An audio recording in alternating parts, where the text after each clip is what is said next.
જય માતાજી બધાને।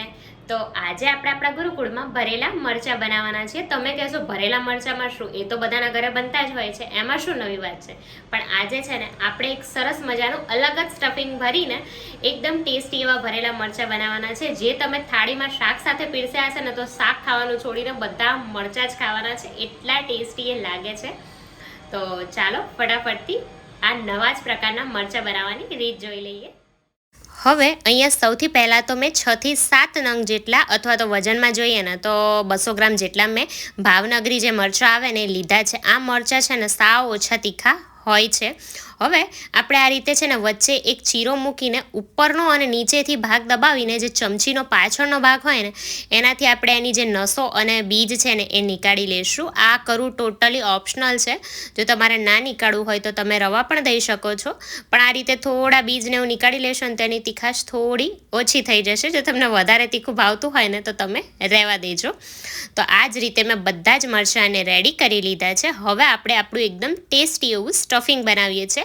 તો અહીંયા મેં પેનમાં 4 ચમચી જેટલા મોળા જે શિંગદાણા આવે ને એ લઈ લીધા છે અને એને ધીરા ગેસે આપણે શેકી લેવાના છે।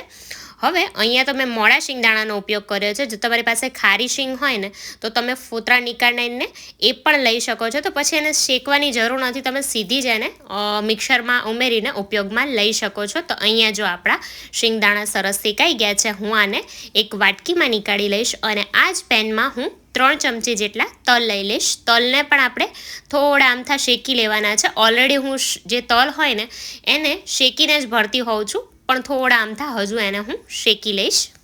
તો અહીંયા આપણા તલ પણ સરસ જો શેકાઈ ગયા છે, આપણે એને મિક્સર જારમાં સીધા જ લઈ લઈશું। અને આપણે જે શિંગદાણા શેક્યા હતા ને એને મેં ફોતરા નીકાળીને રેડી જ રાખ્યા છે, એ લઈ લેવાના છે। સાથે આપણે 2 ચમચી જેટલા દાળિયા લેવાના છે।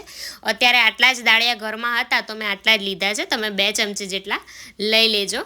અને સાથે આમાં છે ને આપણે એક સ્પેશિયલ ઇન્ગ્રીડિયન્ટ ઉમેરવાનું છે, જેના લીધે આ સ્ટફિંગના સ્વાદ એકદમ જોરદાર આવે છે।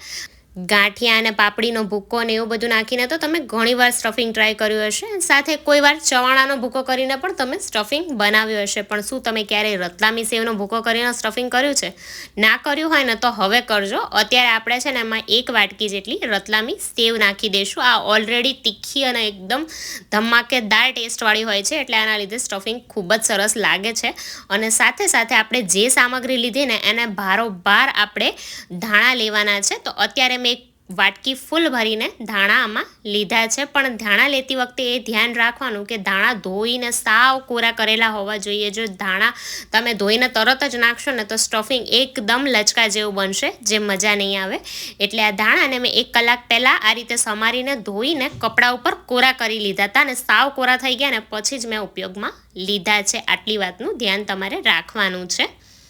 એમાં 1 ચમચી જેટલી અથવા તો સ્વાદ પ્રમાણે ખાંડ, સ્વાદ પ્રમાણે મીઠું, 1 ચમચી જેટલું ધાણા જીરું અને અડધી ચમચી જેટલું લાલ મરચું અત્યારે મેં લીધું છે। જો તમે વધારે તીખું ખાતા હોય તો લાલ મરચું તમે થોડું વધારે લઈ લેજો, પણ ઓલરેડી જે રતલામી સેવ હોય ને એકદમ તીખી જ હોય છે।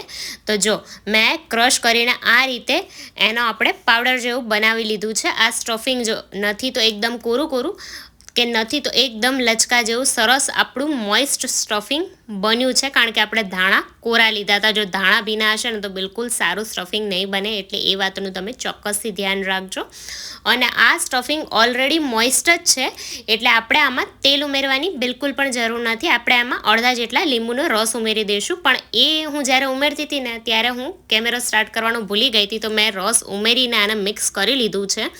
તો તમે પણ આ સ્ટેજ ઉપર અડધા લીંબુનો રસ ઉમેરી દેજો। જો મોટું લીંબુ હોય ને તો અડધું લેજો, અને નાનું હોય તો એક આખું લઈ લેજો, અથવા તો તમારા ટેસ્ટ પ્રમાણે ખટ્ટાશ અને ગળપણ અને તીખું થોડું તમારે બેલેન્સ જાતે જ કરી લેવાનું। અત્યારે મારા ઘરમાં જે પ્રમાણેનો સ્વાદ ખવાય ને એ પ્રમાણેનું સ્ટફિંગ મેં બનાવ્યું છે। અને હવે આ મરચાંનો જો ઉપર અને નીચેથી થોડું દબાવશો ને એટલે મરચું આ રીતે ખુલી જશે। તો દબાવીને પ્રોપર આપણે ઉપરથી નીચે સુધી પ્રોપર સ્ટફિંગ ભરી લેવાનું છે। અને જો આપણું સ્ટફિંગ પ્રોપર ભરાય છે, બિલકુલ પણ એ ભરભર ભૂકા જેવું બિલકુલ નથી। તો આ જ રીતે હું બધા જ મરચાંનો સ્ટફ કરીને રેડી કરી લઈશ અને પછી હું તમને બતાવું। તો અહીંયા જો બધા જ મરચાં ભરાઈને રેડી થઈ ગયા છે। થોડો અમથો જે મસાલો બચ્યો છે ને એને આપણે ઉપરથી શાકમાં ઉમેરીશું। તો અત્યારે તો આ સ્ટફિંગ ભરીને આપણે ભરેલા મરચાંનું શાક જેવું બનાવી રહ્યા છે, પણ તમે આ જ સ્ટફિંગ ભરીને આ મરચાંને જે ચણાના લોટનું બેટર હોય ને એમાં ડીપ કરીને જો ભજીયા બનાવશો ને તો પણ એ ખૂબ જ ખાવામાં ટેસ્ટી લાગે છે. તો એ રીતે પણ તમે એને ટ્રાય કરી શકો છો. હવે અહીંયા મેં એક પેન લઈ લીધું છે, એમાં આપણે 1.5 થી 2 પડી જેટલું તેલ લઈ લેશું. તેલને છે ને આ રીતે પેન હલાવીને આપણે પ્રોપર ફેલાવી દેવાનું છે, જેથી આપણે જ્યારે મરચાં એમાં ઉમેરીએ ને ત્યારે પ્રોપર તેલનું કોટિંગ એના ઉપર થઈ જાય. અને તેલને બહુ વધારે પડતું આપણે ગરમ નહીં કરીએ, થોડું જ ગરમ થાય ને એટલે આપણે એમાં મરચાં ઉમેરી દેવાના છે. તો અહીંયા જો થોડી વારમાં થોડું એમથું તેલ ગરમ થયું પછી એમાં હું બધા જ મરચાંને ઉમેરી દઈશ. ગેસની ફ્લેમ અહીંયા છે ને આપણે એકદમ ધીમી જ રાખવાની છે ને, ધીમા ગેસે જ આપણે મરચાંને ચડવા દઈશું. એ પહેલાં છે ને આ રીતે એકવાર એને હલાવી લેવાના, જેથી જો મરચાં ઉપર પ્રોપર તેલનું કોટિંગ આવી જશે. અને જો મરચાંનો કલર પણ સરસ બદલાઈ ગયો છે. તો હવે આપણે છે ને આને ઢાંકીને 2 મિનિટ જેટલું પહેલાં ફક્ત તેલમાં જ ચડવા દેવાના છે. તો આને હું ઢાંકી દઉં અને 2 મિનિટ જેટલું હું થવા દઈશ. અને વચ્ચે આપણે એકવાર જે રીતે આ રીતે પેન હલાવીને એ જ રીતે પેન હલાવીને આપણે મરચાંને ઉપર નીચે કરી લઈશું. તો જો અહીંયા મરચાં આપણા 2 મિનિટમાં સરસ સંતળાઈ ગયા છે. હવે આપણે આ મરચાંને છે ને વરાળે ચડાવવાના છે.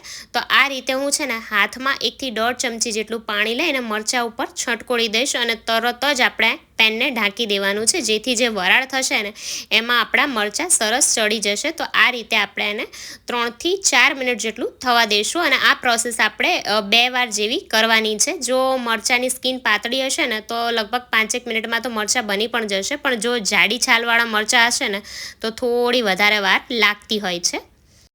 તો અહીંયા 3-1 મિનિટ જેવું થયું છે.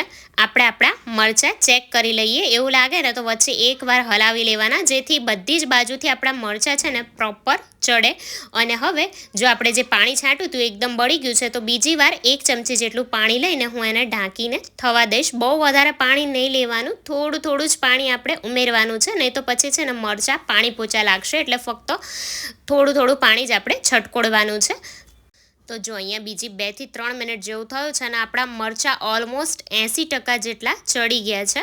હવે આપણે જે મસાલો બચ્યો હતો ને એ બધો જ આ રીતે ઉપરથી છાંટી દઈશું. મરચાં આ રીતે ચડવા આવે ને પછી જ મસાલો આપણે ઉમેરવાનો છે. અને આપણો જે મસાલો ઉમેર્યો એ બળી ના જાય ને એના માટે હું ફરીથી 1 થી 1.5 ચમચી જેટલું પાણી લઈને આ રીતે છટકોડી દઈશ અને તરત જ આપણે આને ઢાંકીને 2 થી 3 મિનિટ જેટલું થવા દઈશું, જેથી બધું સરસ એકરસ પણ થઈ જશે ને આપણા મરચાં જે થોડા ચડવાના બાકી છે ને એ પણ ચડી જશે. તો અહીંયા 2 મિનિટ પછી એકદમ નવા જ સ્ટફિંગ સાથેના આપણા ભરેલા મરચાં બનીને રેડી થઈ ગયા છે. આપણે આને ફટાફટથી સર્વ કરી લઈએ. તો આપણે આ મરચાં ભરવામાં છે ને રતલામી સેવ અને જે ધાણાનો ઉપયોગ કર્યો છે ને એના લીધે આ મરચાં ખૂબ જ સરસ લાગે છે. તો કોને ભરેલા મરચાં ખાવા ખૂબ જ ગમે છે? અને સાથે તમારું નામ શું છે અને તમે ક્યાંથી મને જોઈ રહ્યા છો મને કમેન્ટ કરીને જણાવવાનું ના ભૂલતા.